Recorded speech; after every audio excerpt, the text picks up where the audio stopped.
All right, let's get it started. This is gonna be my weekly watch list. I'm gonna do these every Sunday. These are what I'm gonna be watching throughout the week. So let's go ahead and just get it started. I'm gonna run straight through this, and then I'll look at the chat for everybody else. But I just want it to be fluid so you guys can see everything I'm looking at. All right. So the first things first, so we're all on the same page is what I'm looking for is levels being broken to either side, so I can trade downside, upside, does not matter. A fair value gap must be presented. We set our risk to reward. You just target your highs and lows off the fair value gap and the level being broken, and then your entry and exit, right? So that's exactly what we're looking for. And excuse me. An example would be Tesla and Meta. As you can see here, we had a weekly fair value gap break through this high. This is a previous high there from a downtrend. This is a sell-off level. There are no longer sellers there. Off the election news around that time when Trump got elected, Tesla started going crazy, saw a bunch of volume, so I could expect a bunch of volume here. We created a low, big doji candle looking candle, kind of like a doji candle, shooting star candle almost. Anyways, anywhere below this low, I want to start adding for swings. As it approaches the fair value gap, I'll add more. I won't enter full position off a rip. I'll add to my position until I'm full position, which is usually at the fair value gap, and then smaller time frames for a loss. Candle close below 300, 299.41, and I'm out. But yeah, this is one of the big ones I'm waiting on. I like playing super heavy and then swinging my runners. Meta, same thing, weekly fair value gap after breaking these highs earlier earlier in the late year. But we're approaching this fair value gap. Same thing as Tesla. I want to wait for it to go below these lows, anywhere below 683 and in between 675. I want to start adding. Then obviously there's a nice little bounce there. So instead of halfway through the fair value gap, I will go set my stop there at 666. Oh my Jesus. All right.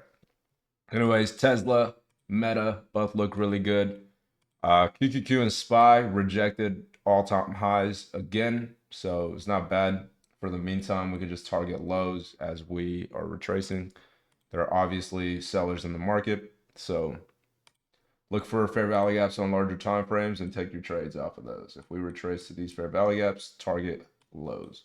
So for intraday trades, obviously, of course, we'll pay attention to the market. Market could do whatever it can, whatever it wants to. So, if we break through this low with the 5 minute fair value gap, you could also take that trade. There's a lot of things that could happen. We just got to be ready for them. So prepare your charts.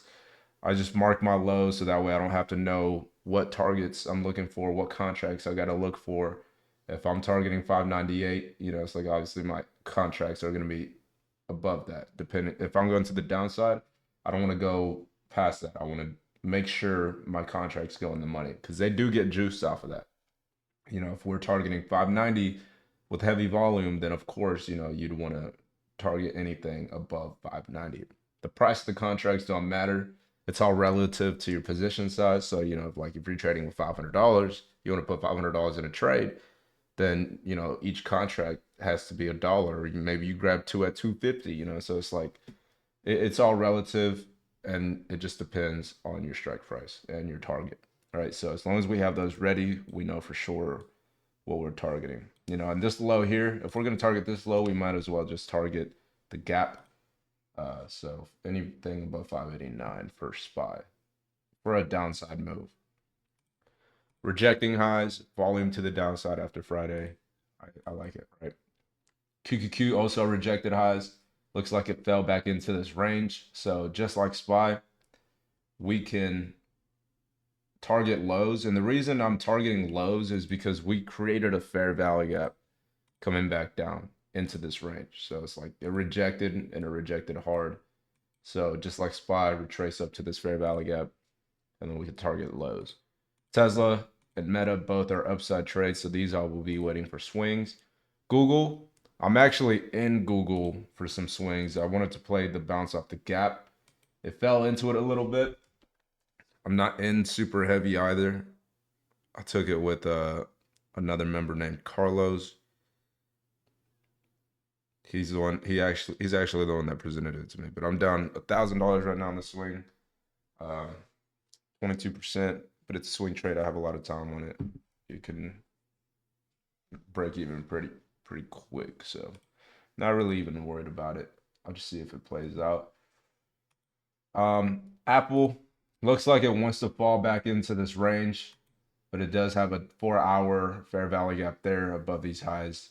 We could also look to start taking swings and targeting obviously previous highs there on Apple.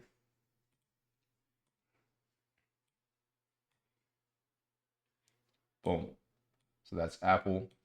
Nvidia, not really a huge fan of Nvidia. I saw a daily fair value gap. It looks like it's not even, you know, reacting too crazy off of it. So I'm just gonna ignore it. PLTR, Palantir. Kind of looks like it's just sitting sideways above the gap. I'll probably just play it by the day to see if I get any intraday moves, like on a 5-minute, 15-minute. But aside from that, I don't see any real setup, so I'll just wait on that as well. Amazon retesting this gap above highs over here. Looks like it could very well start retracing or reversing there. This is where a lot of buyers are at. Looks like got below that, wicked back up immediately.